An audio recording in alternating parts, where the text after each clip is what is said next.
नमस्कार, आप देख रहे हैं हल्ला बोल टीवी। मैं हूं दीपक शर्मा।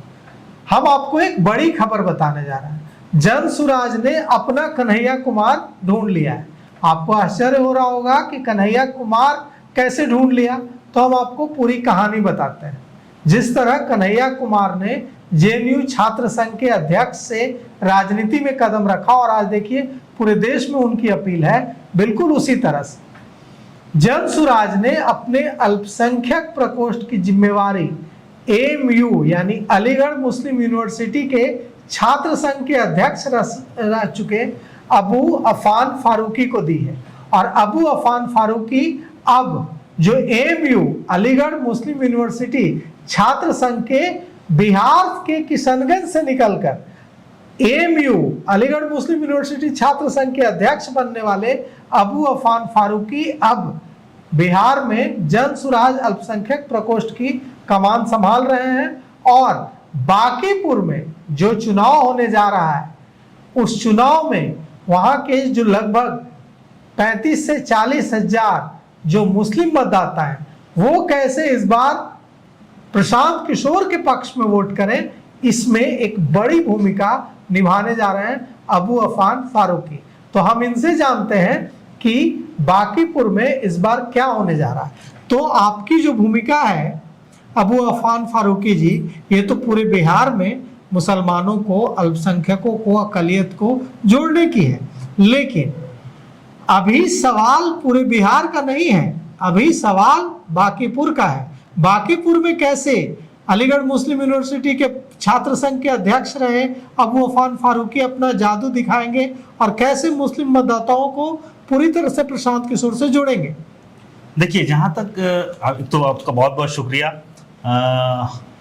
जो बांकीपुर का इलेक्शन जनसुराज के लिए बहुत अहम है और पूरे बिहार के लिए बहुत अहम है। उसकी वजह यह है, ये सिर्फ माइनॉरिटी या मेजॉरिटी के चश्मे से नहीं देख सकते इसको, क्योंकि आपने देखा कि जिस वादे के साथ भाजपा इलेक्शन लड़ी कि 25 से 30 नीतीश कुमार, उस वादे के सिर्फ 3 महीने बाद वो मुकर गए।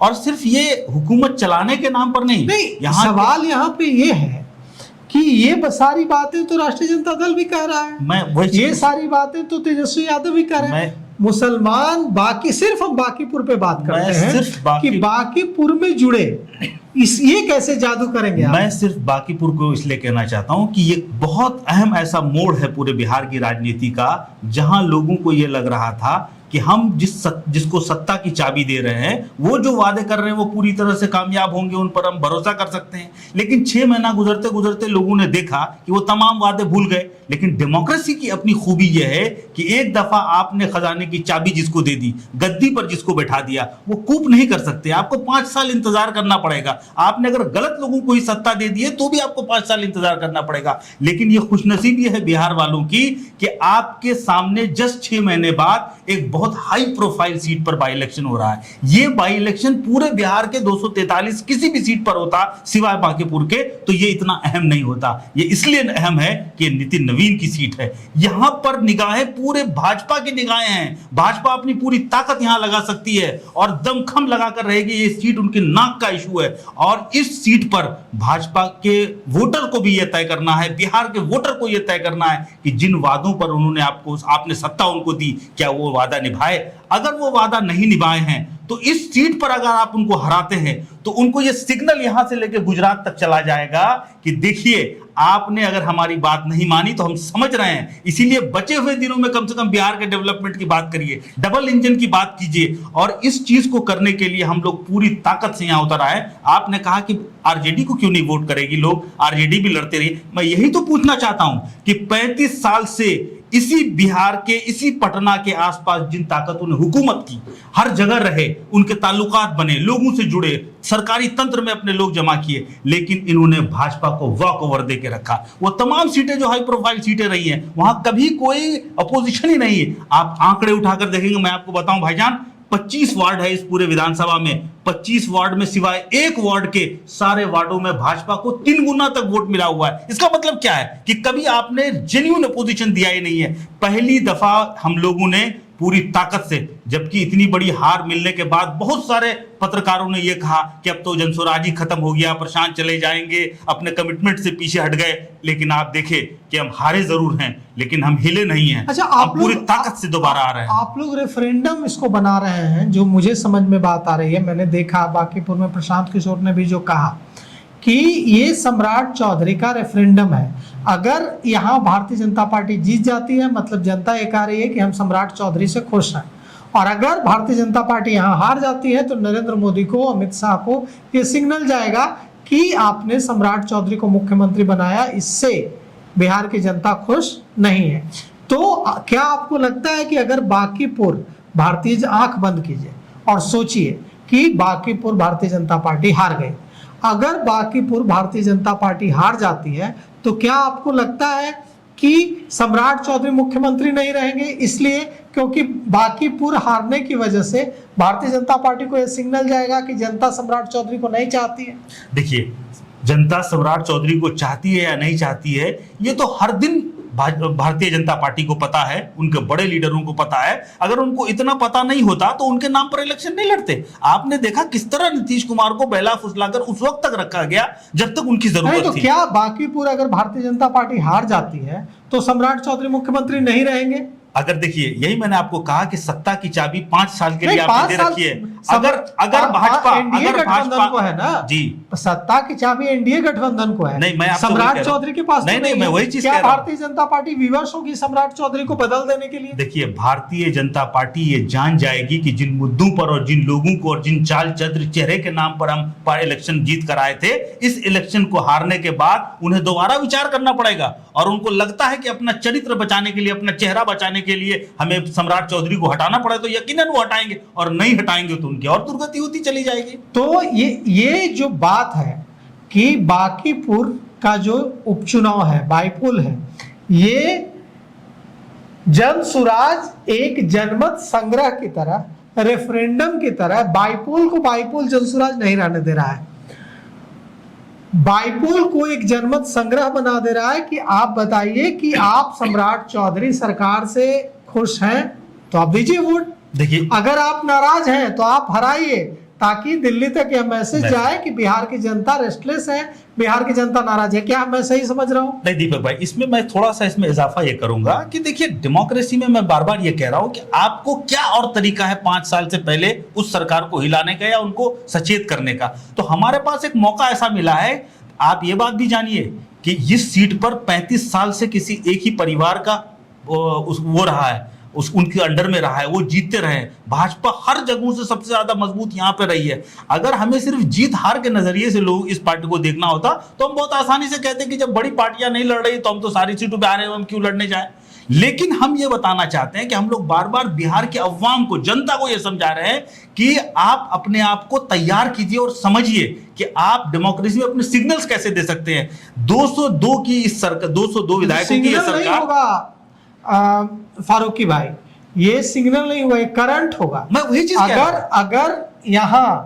अगर यहाँ बांकीपुर में भारतीय जनता पार्टी हार जाती है तो ये सिग्नल नहीं जाएगा, ये एकदम 440 वोल्ट का करंट लगेगा भारतीय जनता पार्टी। यही मैं कहना चाहता हूं कि 202 की जो विधानसभा, जिस 243 की विधानसभा में 202 विधायक आज की डेट में एनडीए के हैं, तो भाजपा के जो वोटर हैं उनको भी ये सोचना चाहिए कि एक सीट कम होने से सरकार नहीं जा रही है। आपका वोट, आपने जिसको सत्ता पे बैठाया है वो सत्ता उन्हीं के पास रहेगी, लेकिन ये 440 का वोट उनको जरूर लग जाएगा कि अगर मैंने अपने वोटरों से जो वादा किया है वो बचे हुए सालों में पूरा नहीं किया तो ये हमें अगली बार उखाड़ के फेंक देंगे। इसीलिए मैं तो भाजपा के वोटरों को ये कहता हूं कि आप लोग सचेत होइए। अभी आप देखिए, इतनी बड़ी पार्टी, इतने नेता, इतनी चीजें, कहां कोई नाम दे पा रहे हैं किसको इलेक्शन लड़ाएंगे?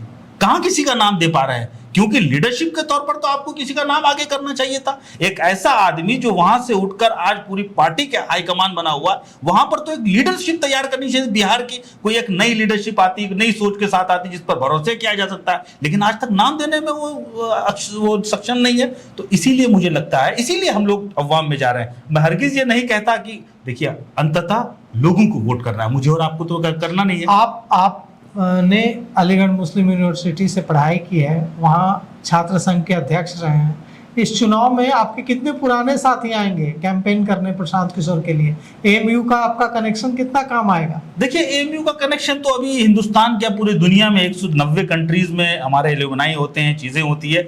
जब जहां जरूरत पड़ेगी उस पर बहुत बड़ी तादाद में लोग आएंगे। लेकिन मैंने कईयों के इलेक्शन, जिनका नाम आपने शुरू में कहा, प्रशांत, वो कन्हैया कुमार जी के पहले इलेक्शन में बहुत बड़ी तादाद में एएमयू जेएनयू से लड़के आए थे। हाई प्रोफाइल इलेक्शन लड़ाना, बाहर के लोगों का आकर इलेक्शन लड़ाना, ये देखने में अच्छा हो सकता है, लेकिन चुनाव के परिणाम में इसका बहुत ज्यादा फर्क नहीं पड़ता। चुनाव का परिणाम तभी अनुकूल हो सकता है जब वहां के लोग इस चीज को समझ पाए, और उस चीज को समझाने के लिए जनस्वराज की बहुत बड़ी टीम काम करने के लिए सक्षम है। और जरूरत पड़ेगी तो यकीनन आएंगे, अलीगढ़ के साथी भी आएंगे। और यहाँ भी अलीगढ़ की एक बहुत बड़ी जमात, बहुत बड़ी जमात अलीगढ़ की है, उनको हम लोग जोड़ रहे हैं, उन लोगों को हम लोग उनकी मदद ले रहे हैं। बिल्कुल ले रहे हैं। आप अपने बारे में बताइए मुझे। मेरे पास जो सूचना है उसके मुताबिक, जो जानकारी है उसके मुताबिक, बिहार से पहली बार जब आप अध्यक्ष बने थे तो पहली शख्सियत थे जो एएमयू जाकर छात्र संघ के अध्यक्ष बने। नहीं, बिहार से तो नहीं, बिहार से दरभंगा से और इधर मुजफ्फरपुर से कुछ लोग हैं। फातमी साहब पहले हमारे प्रेसिडेंट रह चुके हैं सीनियर में, और भी कई सारे लोग रह चुके हैं। सीमांचल की सरजमीन से मैं पहला लड़का था। सीमांचल और बंगाल से आज तक कभी कोई यूनियन का प्रेसिडेंट नहीं बना था अलीगढ़ में, तो मैं पहला लड़का था जो। बिहार से कितने बने? बिहार से तकरीबन 4 बने हैं। 4, बहुत बड़ी बात है। तो बताइए, अलीगढ़ जाके हम लोग प्रेसिडेंट बन जा रहे हैं। क्योंकि जब मुझे याद है कि मैं 4 लोग बने। कौन कौन बने? ये फातमी भाई बने हैं, और 3 और लोग थे जो अलग अलग आपको लेकर 4। जी, मुझे लेकर। यहाँ एक अब्दुल्ला अज़ाम है, एक वहां से, और मशकूर उस्मानी का आपने नाम सुना होगा, जो जाले से इलेक्शन लड़े थे, वो बने हैं। और उससे तो कैसे किया आपने? आप कहाँ सीमांचल के एएमयू गए और वहां जाकर कैसे अध्यक्ष बन गए? देखिए, बिहार के लोगों को राजनीति करनी आती है, लेकिन अलीगढ़ में जाकर के वहां अध्यक्ष बन जाना। बिहार की सरजमीन की बड़ी खुसूसियत और बहुत खूबी यह है कि बिहार के लोग यहाँ पर, चूंकि उनको मौका नहीं मिलता, उनके लिए कोई उस तरह की फैसिलिटीज नहीं है, इसलिए यहाँ के लड़के अपनी पूरी पोटेंशियल को नहीं उभार पाते हैं। लेकिन यही बिहार के लोग जब हिंदुस्तान में किसी और जगह पे जाते हैं, विदेशों में जाते हैं, जहाँ उनको सही मौका मिलता है, तो वो अपना हुनर दिखाते हैं। आप कन्हैया कुमार को ही देख लीजिए, इसी सरजमीन से गए, और उनकी माँ बहुत ही आंगनबाड़ी सेविका हैं, बहुत ही सिंपल फैमिली से वो लोग हैं, और जेएनयू में जाकर प्रेसिडेंट बनते हैं। सिर्फ प्रेसिडेंट नहीं बनते, देश की राजनीति में एक अहम मकाम हासिल किया उन्होंने। उसी तरह हम लोग जब अलीगढ़ गए तो हमारे लिए वहाँ एक मैंडेटरी ऑप्शन होता है कि आपको लोकल गार्जियन रखना होता है। हम लोगों की हालत ये थी, हमारे लोकल गार्जियन बनने के लिए कोई वहाँ तैयार नहीं थे, कोई जानता नहीं था। तो बड़ी मुश्किल से एक साहब थे, वो तैयार हुए। तो फिर हम लोगों ने धीरे धीरे वहाँ अपनी जगह बनाई। और सिर्फ ये इलेक्शन या पॉलिटिक्स की बात नहीं है, जिस फील्ड में भी आप देखेंगे, बिहार के लड़कों को अगर सही मौका मिले तो वो अपने मकाम बहुत आगे तक ले जा सकते हैं, ऊंचाई तक ले जा सकते हैं। प्रशांत किशोर भी उसमें से एक हैं। प्रशांत किशोर को देखिए, जब तक वो बिहार में रहे, उनका क्या बैकग्राउंड है, कोई उस तरह की खानदानी बहुत पैसे वाले घर से है नहीं, ना कोई बहुत उस तरह का खानदान है उनका, लेकिन सिर्फ अपनी बुद्धि, अपनी मेहनत, परिश्रम और अपनी किसी चीज़ का डेडिकेशन को लेकर वो आज इस मकाम पर पहुंचे हैं। तो मैं ये तमाम लोगों से, खुद प्रशांत भी ये चीज़ सब लोगों से कहते हैं कि बिहार में अगर वो तमाम फैसिलिटीज़ अवेलेबल कराई जाए, गवर्नमेंट अगर अकाउंटेबल हो जाए, यहाँ इतनी बड़ी तादाद, 13 करोड़ आबादी है। आप तो सुप्रीम कोर्ट के वकील हैं। जी हाँ, मैं वहाँ से अपनी पढ़ाई ख़त्म करने के बाद फिर मैं दिल्ली चला गया था और फिर सुप्रीम कोर्ट में वकालत भी शुरू कर दी। तो सुप्रीम कोर्ट के वकालत के दौरान ही ये पूरा मुहिम जब शुरू हुआ 2 अक्टूबर 2022 को, तो फिर मैं प्रशांत किशोर जी के साथ जुड़ गया और 2 अक्टूबर 2022 से मुसलसल जनस्वराज में ही हूँ। तो अब ये जो अल्पसंख्यक प्रकोष्ठ की जिम्मेवारी आपको दी गई है, इसमें क्या कुछ करने जा रहे हैं आप जनस्वराज को? के अल्पसंख्यक प्रकोष्ठ की जिम्मेवारी, मतलब आपके कंधों पर पूरे बिहार में मुसलमानों को पार्टी से जोड़ने की जिम्मेवारी है। जी, असल देखिए, खासकर अगर सिर्फ मुसलमानों की बात करें पूरे बिहार की, तो 12 करोड़ की आबादी में तकरीबन 3 करोड़ के आसपास मुसलमानों की आबादी पूरे बिहार में है। लेकिन बहुत अनफॉर्चुनेट सिचुएशन ये है कि 243 की ये विधानसभा हमारी जो है, उस 243 की विधानसभा में तकरीबन 40 से 42 मुसलमान जीत कर आने चाहिए थे अपनी आबादी के रेशियो में। लेकिन ये अनफॉर्चुनेट सिचुएशन ये है कि आज के डेट में सिर्फ 11 लोग एमएलए हैं, सिर्फ 11 एमएलए मुसलमान हैं। तो इसकी जब हम लोगों ने पड़ताल की कि क्या वजह है कि भाई हर तीसरा आदमी लोग कहता है कि बड़ी पार्टियों में आपकी धौंस है, आरजेडी और कांग्रेस बहुत सपोर्ट करती है, तुष्टीकरण की राजनीति चलती है, तो ये तुष्टीकरण की राजनीति दिख क्यों नहीं रही विधानसभा में? और इस 11 में भी 5 तो एआईएम के लोग जीत के आए जो सिर्फ एक पर्टिकुलर 2-3 डिस्ट्रिक्ट्स में राजनीति में एक्टिव हैं। तो ये जब हम लोगों ने बहुत सोच विचार किया, इसका अध्ययन किया, तो हमें पता ये चला कि मुसलमानों की एक बहुत बड़ी आबादी डेमोक्रेसी से धीरे धीरे मायूस होती जा रही है। वो अब इलेक्शन लड़ना ही नहीं चाहती है, और जो जहां कहीं इलेक्शन लड़ना चाहते हैं तो ये सेकुलर, सो कॉल्ड सेकुलर पार्टियां अब उनको टिकट देने से कतराती है कि इनको हम टिकट देंगे तो हम कितनी भी अच्छी प्रिपरेशन करें, इनके साथ वो माइनॉरिटी का ठप्पा लगा हुआ है तो यह पोलराइजेशन हो जाएगा। और भाजपा इसको पूरी तरह से हाईलाइट करती रहती है कि तुष्टीकरण की राजनीति कर रहे हैं। तो अब धीरे धीरे से जहां एक तरफ भाजपा ने पहले ही अपने हाथ खींच रखे हैं माइनॉरिटी से, अब धीरे धीरे और पार्टियां भी अपनी दूरी बनाना शुरू कर दी है मुसलमानों से। उसका नतीजा ये हो रहा है कि मुसलमानों को टिकट नहीं मिलता, जहां लड़ते हैं वहां पोलराइजेशन हो जाता है, और बड़ी मुश्किल से जहां 40-42 जीतने चाहिए वहां 11 जीते हैं। तो अभी हम लोगों के सामने जो प्रशांत किशोर हमेशा से कहते रहे और मंचू से वो कहते रहे, वो इस बात से नहीं घबराते कौन क्या सोच रहा है। उनका कहना है कि गांधी का सपना जो था कि एक ऐसा प्रदेश बने जहां हिंदुओं की सुरक्षा की बात मुसलमान करे और मुसलमान की सुरक्षा की बात हिंदू करे, अगर उस गांधी के झंडे को लेकर हम चले हैं तो उनका सपना कभी साकार नहीं हो सकता जब तक मेरी अपनी व्यवस्था में 20% मुसलमान ना हो। क्योंकि अगर बिहार की आबादी में 17-18% मुसलमान है तो 17-18% आबादी मुसलमानों की जनसुराज में भी दिखे, चाहे भले ही वोट वो जिसको चाहे जिसको करे।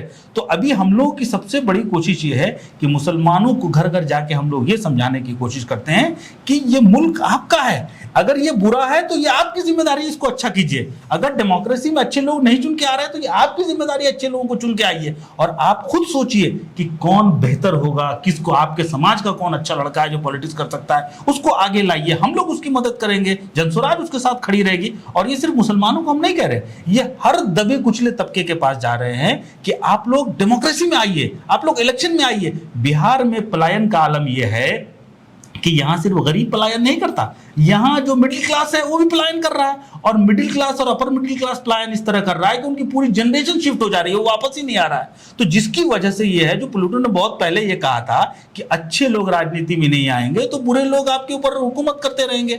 तो पढ़े लिखे समझदार लोग अब राजनीति से दूरी बना रहे हैं। तो हम लोग हर समुदाय में जाके ये कह रहे हैं कि अच्छे लोग बिहार को बदलने के लिए आइए। मुझे एग्जैक्टली याद नहीं आ रहा है, लेकिन एक शेर है इस पर कि मेरा राजनीति से नाता फकत इतना है कि कोई कमजर इस शहर का सुल्तान न बने। तो वही बात है कि जरूरी राजनीति से नाता इसलिए है क्योंकि अगर अच्छे लोग राजनीति से नाता नहीं रखेंगे तो कोई कमजोर जो है शहर का सुल्तान बन जाएगा। इसलिए अच्छे लोगों को राजनीति से ताल्लुक रखना ही होगा, क्योंकि अगर आप राजनीति से ताल्लुक नहीं रखेंगे यह कहकर कि राजनीति बुरी चीज है तो शहर का सुल्तान कोई कमजोर ही बनेगा और फिर आपको आलोचना करने का कोई अधिकार नहीं होगा। तो हमारा राजनीति से ताल्लुक महज फकत इतना है कि कोई कमजोर इस शहर का सुल्तान न बने। तो आप भी अपने विचार कमेंट कर जरूर बताइएगा। फिलहाल इस पेशकश में इतना ही। आगे की खबरों के लिए देखते रहिए हल्ला बोल टीवी। शुक्रिया।